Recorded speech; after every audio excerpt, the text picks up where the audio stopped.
ఈరోజు world environment day సందర్భంగా చాలా కాలేజెస్లో కానీ స్కూల్స్లో కానీ కాంపిటీషన్స్ పెడుతున్నామంట. Like paper presentation, poster presentation and PPT ఇలాంటివన్నీ పెడుతుంటారు.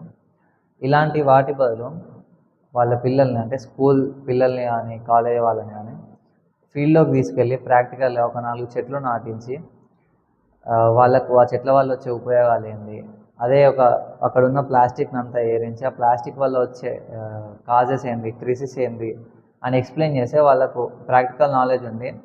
వాళ్ళు నెక్స్ట్ ఇంకా అవేర్, అంటే బేసిక్గా ఈ యొక్క వరల్డ్ ఎన్విరాన్మెంటల్ డే యొక్క ఉద్దేశమే టు గెట్ అవేర్నెస్ అనమాట.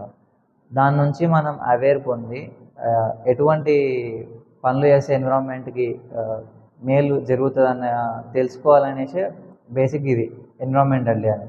కానీ మన వాళ్ళు ఏం చేస్తారు, ఒక క్లోజ్డ్ హాల్లో కూర్చోబెట్టి ఏదో పీపీటీలు ఇస్తారు, దానివల్ల దేనికి ఉపయోగం ఉండదు.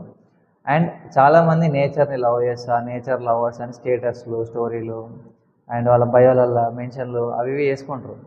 కానీ అంతే లవ్ వాళ్ళు చూపించినప్పుడు అంతే లవ్తో పాటు అంతే రెస్పాన్సిబిలిటీ మనం ఆ యొక్క ఎన్విరాన్మెంట్కి చూపిస్తే అది ఇలాంటి క్రిసిస్ అనేటివి రాకుండా